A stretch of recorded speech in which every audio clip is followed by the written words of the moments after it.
Hello friends, कैसे हैं आप सब लोग। हम हैं अलारिया एकेडमी पर, और जो हमारे क्लास में नए हैं वो हमारे चैनल को सब्सक्राइब कर लें और वीडियो अच्छी लगे तो लाइक शेयर ज़रूर करें। आज की जो हमारी क्लास है इसके 40 क्वेश्चन हम कर चुके थे और उससे आगे गए ये 41 से हम क्वेश्चन करेंगे आज। सब्सक्राइब ज़रूर कर लें हमारे चैनल को, जिससे ये मोस्ट इम्पोर्टेंट क्वेश्चन वाली वीडियोस क्लासेस आपको मिलती रहें, रेगुलर मिलती रहें और आपकी तैयारी और धमाकेदार हो और आपकी सफलता इससे सुनिश्चित हो जाएगी। निश्चित ही आप एक जॉब पालोगे 2023 में। तो करते हैं आज की क्लास की शुरुआत क्वेश्चन नंबर 41 से। 41 क्वेश्चन है हमारा, निम्नलिखित में से हरित गृह गैसों को कम करने का प्रथम सम्मेलन कौन सा है। पूछा गया है निम्नलिखित में से हरित गृह गैसों को कम करने का प्रथम सम्मेलन कौन सा है। ए ऑप्शन है टोरंटो सम्मेलन, बी ऑप्शन है रियो सम्मेलन, सी ऑप्शन है मॉन्ट्रियल सम्मेलन प्रोटोकॉल और डी ऑप्शन है या फिर क्योटो प्रोटोकॉल। तो हरित गृह गैस को कम करने का जो हमारा फर्स्ट सम्मेलन था ये पूछा गया है इसमें, तो कौन सा हो सकता है बताइएगा।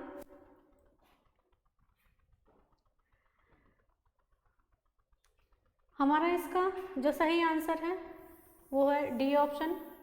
क्योटो प्रोटोकॉल जो था ये फर्स्ट सम्मेलन था जो हरित गृह गैस को कम करने के लिए था, और ये 11 दिसंबर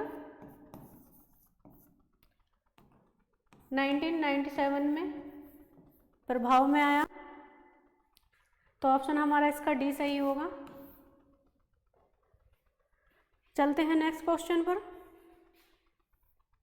क्वेश्चन नंबर 42। एजेंडा 21 को निम्नलिखित में से किस सम्मेलन में अंगीकार किया गया, यानी एजेंडा 21 को निम्नलिखित में से किस सम्मेलन में अपनाया। तो ए ऑप्शन है हमारा स्टॉकहोम सम्मेलन, बी ऑप्शन है रियो भू शिखर वार्ता, सी ऑप्शन है रॉटरडैम सम्मेलन और डी ऑप्शन है या फिर रामसर सम्मेलन। तो बताइएगा एजेंडा 21 जो है कहाँ पर, मतलब किस सम्मेलन में अपनाया गया था। तो हमारा ब्राज़ील देश जो है, ब्राज़ील देश की कैपिटल है रियो डी जनेरियो है। तो वहीं पर ये शिखर हुआ था और ये हुआ था 1992 में। तो ऑप्शन इसका हमें रियो भू शिखर वार्ता हो जाएगा राइट आंसर। एजेंडा 21 हमारा रियो भू शिखर सम्मेलन में अपनाया गया। Question number 43।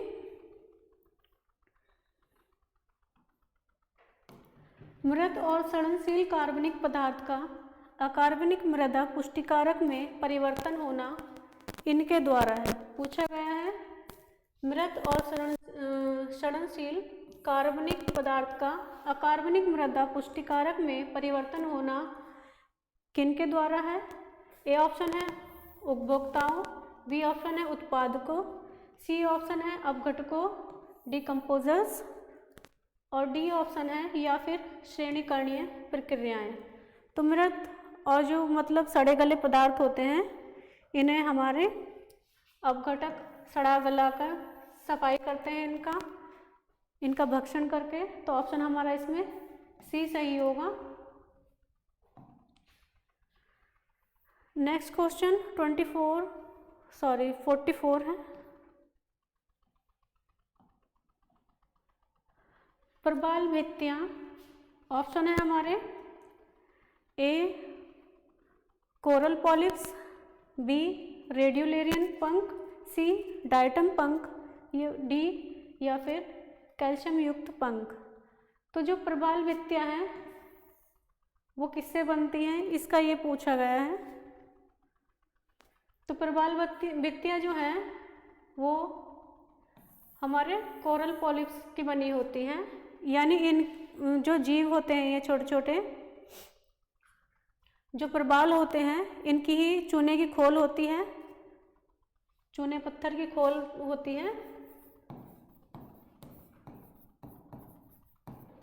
और इसी पर ये रहते हैं प्रवाल भित्तियाँ। और इसके ऊपर जो शैवाल रहते हैं वो सैकड़ों संख्या में इनके ऊपर रहते हैं। तो ऑप्शन हमारा इसका ए राइट हो जाएगा।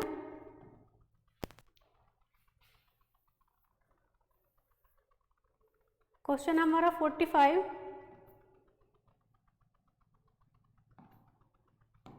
सेंट पॉल कटक स्थित है। पूछा गया है सेंट पॉल कटक स्थित है। ए ऑप्शन है अटलांटिक महासागर में, बी ऑप्शन है हिंद महासागर में, सी ऑप्शन है प्रशांत महासागर में, डी ऑप्शन है या फिर भूमध्य सागर में। कटक हमारे सिलेबस के हिसाब से काफ़ी इम्पोर्टेंट है, तो सभी कटक देख लीजिएगा। तो सेंट पॉल कटक हमारा हिंद महासागर में स्थित है। ऑप्शन हमारा बी राइट हो जाएगा। क्वेश्चन नंबर 46,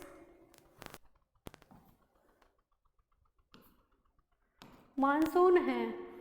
पूछा गया है मानसून है।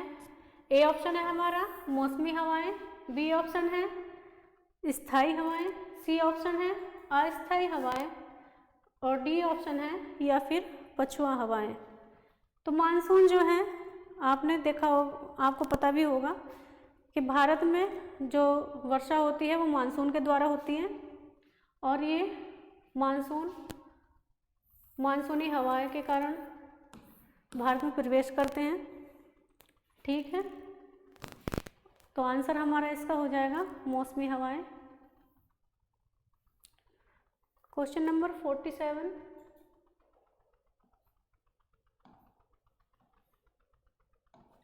उत्तरी भारत में शीतकालीन वर्षा किन कारणों से होती है। पूछा गया है उत्तरी भारत में शीतकालीन वर्षा किन कारणों से होती है।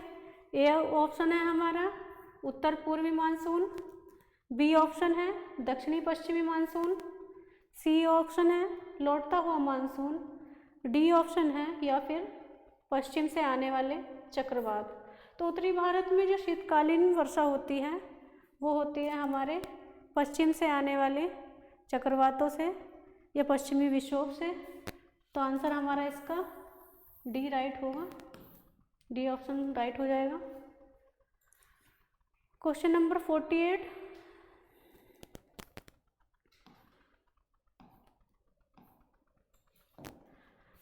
क्वेश्चन है जलवायु परिवर्तन के निम्न सिद्धांतों में से कौन सा एक सूर्य क्रोड के फैलाव एवं संकुचन से संबंधित है। पूछा गया है जलवायु परिवर्तन के निम्न सिद्धांतों में से कौन सा एक सूर्य के क्रोड के फैलाव एवं संकुचन से संबंधित है।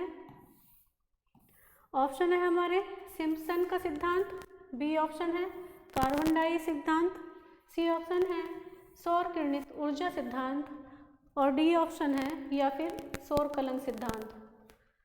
तो जलवायु परिवर्तन का जो ये सिद्धांत है एक सूर्य के क्रोड के फैलाव एवं संकुचन से संबंधित है, तो ये सौर कलंक सिद्धांत से रिलेटेड करता है। ऑप्शन हमारा डी सही होगा इसका। सौर कलंक आप ऐसे समझ सकते हैं कि जैसे सूर्य का टेम्परेचर जो होता है वो 6000 डिग्री सेल्सियस होता है। तो अगर जिस जगह पर सूर्य में उसका टेम्परेचर कम होने लगता है तो वो धब्बे बन जाते हैं, तो वो सौर कलंक कहलाते हैं। ठीक है, तो ऑप्शन हमारा इसमें डी हो गया सही। क्वेश्चन नंबर 49,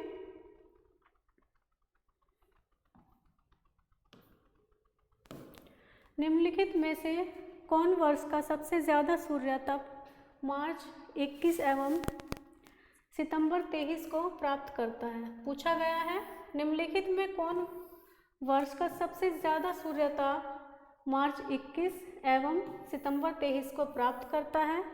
ऑप्शन है हमारे कर्क रेखा, बी ऑप्शन है भूमध्य रेखा, सी ऑप्शन है मकर रेखा, डी ऑप्शन है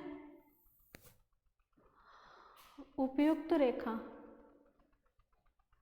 तो बताइएगा। हमारा जो ये होता है 21 मार्च जो होता है, 21 मार्च पर क्या होता है, तो जब 21 मार्च पर होगा सूर्य की किरणें तो ये बसंत विषुव होगा।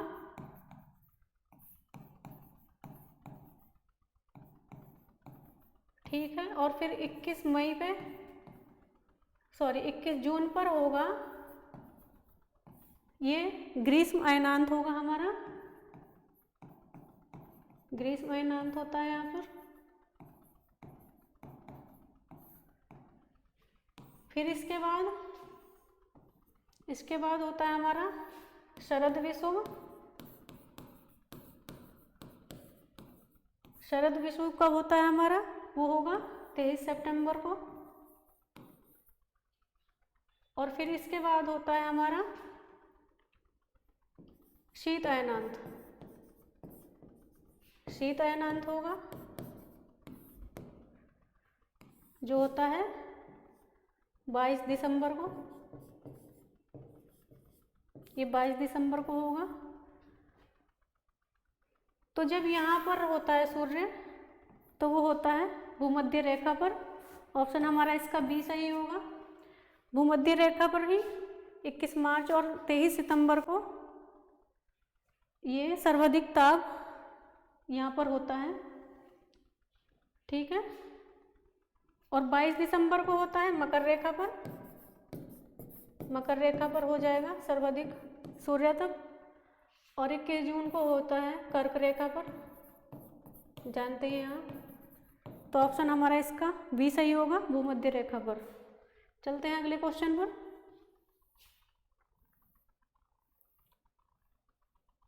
Question number 50। वह प्रक्रिया जिसके माध्यम से वनस्पति द्वारा वातावरण में नमी मिलाई जाती है के रूप में जानी जाती है। पूछा गया है वह प्रक्रिया जिसके माध्यम से वनस्पति द्वारा वातावरण में नमी मिलाई जाती है के रूप में जानी जाती है। ए ऑप्शन है हमारा संघनन, बी ऑप्शन है बाष्पन उत्सर्जन, सी ऑप्शन है विकिरण और डी ऑप्शन है या फिर वर्षण।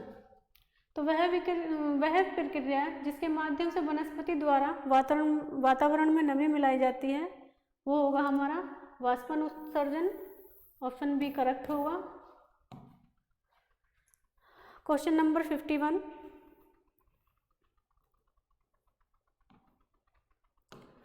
ग्लोब का संप्रति औसत तापमान है लगभग।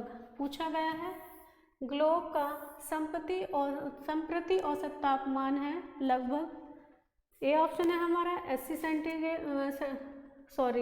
डिग्री सेंटीग्रेड, बी ऑप्शन है 10 डिग्री सेंटीग्रेड, सी ऑप्शन है 15 सेंटीग्रेड या फिर 20 डिग्री सेंटीग्रेड। तो हमारा जो ग्लोब का संप्रति औसत तापमान है वो है 15 डिग्री सेंटीग्रेड। और ये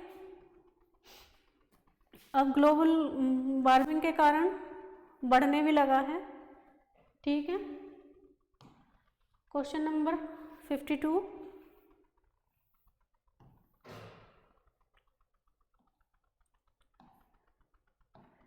क्वेश्चन है हमारा शीत वाताग्र द्वारा उष्ण वाताग्र के अभिलंघन करने तथा धरातलीय सतह से गर्म वायु के पूर्ण विलोपन के कारण उत्पन्न वाताग्र को कहते हैं।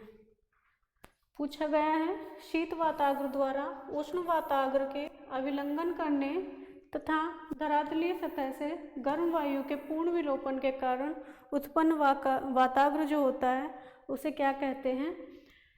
ए ऑप्शन है हमारा अधिविष्ट वाताग्र, बी ऑप्शन है ध्रुवीय वाताग्र, सी ऑप्शन है वाताग्रीय प्रदेश और डी ऑप्शन है या फिर स्थायी वाताग्र। ये वाताग्र है, तो बताइएगा कौन सा ऑप्शन हमारा इनमें राइट होगा। तो शीत वाताग्र द्वारा उष्ण वाताग्र के अभिलंघन तथा धरातलीय सतह से गर्म वायु के पूर्ण विलोपन के कारण उत्पन्न वाताग्र जो होता है हमारा, वो अधिविष्ट वाताग्र होता है। ए इसका राइट आंसर हो जाएगा। चलते हैं क्वेश्चन नंबर 53 पर। जो हमारे चैनल पर नए हो वो हमारे चैनल को सब्सक्राइब ज़रूर कर लें, जिससे कि आपको लेटेस्ट वीडियो क्लासेस हमारी मिलती रहें और आपकी तैयारी और बेहतर हो सके। और क्लास में अंत तक बने रहिए, और क्लास जिसे अच्छी लग रही हो वो लाइक और शेयर ज़रूर करें। क्वेश्चन है हमारा 53, अरोरा बोरोलिस होता है, पूछा गया है अरोरा बोरेलिस क्या होता है। ऑप्शन है हमारे ए बहिर्मंडल में, बी है आयन मंडल में, सी है ओजोन मंडल में, और डी है या फिर समताप मंडल में। तो अरोरा बोरेलिस जो होता है वो आयन मंडल में होता है, ठीक है। और आयन मंडल में ये इसलिए होता है क्योंकि इसमें विद्युत चुंबकीय तरंगें होती हैं आयन मंडल में, और उसी से ये प्रकाश धूल कणों के द्वारा ऐसा दिखाई पड़ता है, चमकीला एक लाइट दिखाई पड़ती है, तो उसे अरोरा बोरेलिस कहते हैं, ठीक है। और दक्षिण में इसे ये उत्तरी ध्रुव पर दिखता है अरोरा बोरेलिस, और दक्षिण में इसे अरोरा ऑस्ट्रेलिस कहते हैं, ठीक है। तो ऑप्शन हमारा इसमें हो जाएगा आयन मंडल में। क्वेश्चन नंबर 54, पृथ्वी के वायुमंडल के ऊपरी भाग पर औसत सौर ऊर्जा की प्राप्ति की मात्रा कैलोरीज प्रति वर्ग सेंटीमीटर प्रति मिनट निम्नलिखित में से कौन सी सही है। पूछा गया है पृथ्वी के वायुमंडल के ऊपरी भाग पर औसत सौर ऊर्जा की प्राप्ति की मात्रा कैलोरीज प्रति वर्ग सेंटीमीटर प्रति मिनट निम्नलिखित में से कौन सी सही है। ऑप्शन है हमारे ए 1.94, बी ऑप्शन है 1.84, सी ऑप्शन है 2.94 और डी ऑप्शन है या फिर 2.84। तो बताइएगा कौन सा ऑप्शन हमारा इसमें सही हो सकता है। तो जो कैलोरीज प्रति वर्ग सेंटीमीटर है हमारे पृथ्वी के वायुमंडल के ऊपरी भाग में, वो होगा 1.94। ऑप्शन इसका ए राइट हो जाएगा। क्वेश्चन नंबर 55, सभी क्वेश्चन बहुत ही महत्वपूर्ण हैं। 55 क्वेश्चन है, प्रयुक्त निम्नलिखित विद्युत चुंबकीय में से किसका तरंग दैर्घ्य सबसे कम है। सुदूर संवेदन में तरंगों EMR, इसमें पूछा गया है सुदूर संवेदन तरंगों में ऑप्शन है हमारे हरा होगा सबसे कम। विद्युत चुंबकीय में से किसका तरंग दैर्घ्य सबसे कम है, ये पूछा गया है इसमें, ये इसमें एक्स्ट्रा आ गया है, ठीक है। तो प्रयुक्त निम्नलिखित विद्युत चुंबकीय में से किसका तरंग दैर्घ्य सबसे कम है, पूछा गया है। ऑप्शन है हरा, बी ऑप्शन है लाल, सी ऑप्शन है नीला और डी ऑप्शन है इंफ्रारेड। तो विद्युत चुंबकीय जो तरंग होती है, तरंग दैर्घ्य होती है, वो सबसे कम नीले रंग में होती है और सबसे अधिक लाल रंग में होती है। तो ऑप्शन हमारा इसका सी सही होगा कि सबसे कम तरंग दैर्घ्य नीले कलर में होती है, ब्लू कलर। तो राइट आंसर हमारा सी है इसमें। क्वेश्चन नंबर 56,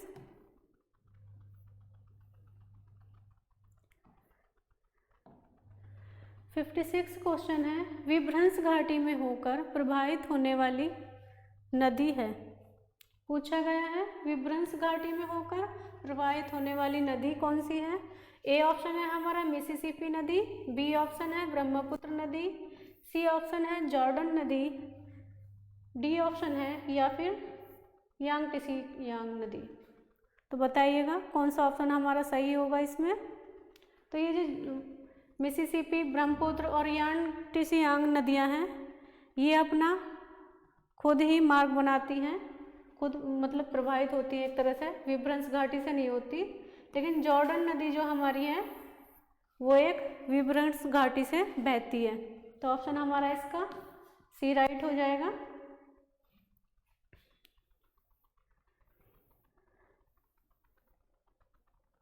क्वेश्चन नंबर 57, छत्रक शिला अपर्दन के किस कारक का प्रतिफल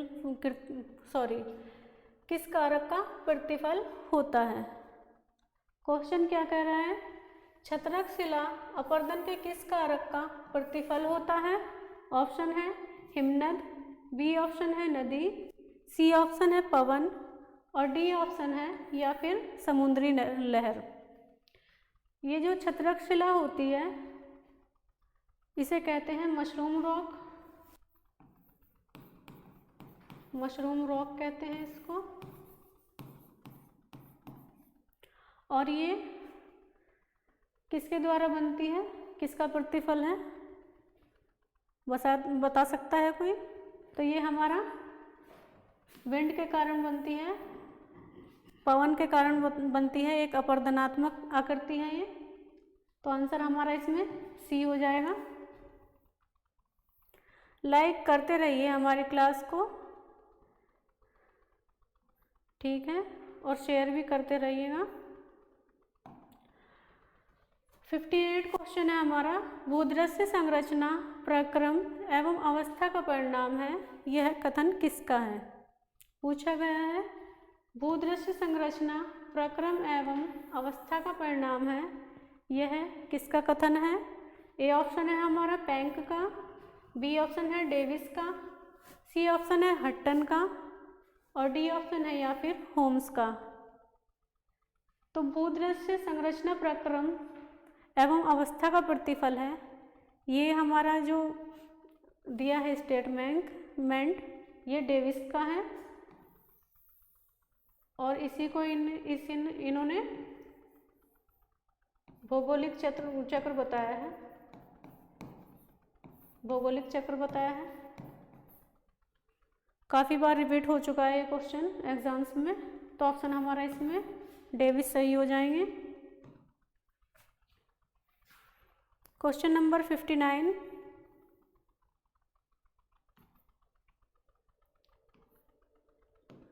समुद्र तल प्रसार की धारणा निम्नलिखित में से किसने प्रस्तावित की। पूछा गया है समुद्र तल प्रसार की धारणा निम्नलिखित में से किसने प्रस्तावित किया। ए ऑप्शन है हमारा बुलाई, बी ऑप्शन है मैकेंजी, सी ऑप्शन है हेंस और डी ऑप्शन है मॉर्गन। ये हेंस नहीं होगा, यहाँ हैरी हेंस होगा, हैरी हेंस। तो बताइएगा क्या इसका सही ऑप्शन कौन सा हो सकता है। तो समुद्र तल प्रसार की जो अवधारणा है ये हमारे हैरी हेंस महोदय ने दी है। आंसर इसका सी राइट होगा, ठीक है।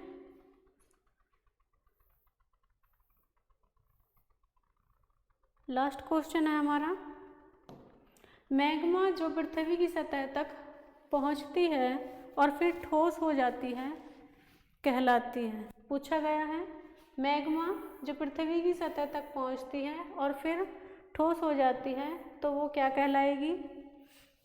ए ऑप्शन है इसका काज, बी ऑप्शन है लावा, सी ऑप्शन है ग्रेनाइट और डी ऑप्शन है या फिर सिलिकेट। तो बताइएगा मैग्मा जो पृथ्वी की सतह तक पहुंचती है वो एक ठंडी अवस्था में पहुंचती है तो वो क्या होता है, लावा होता है।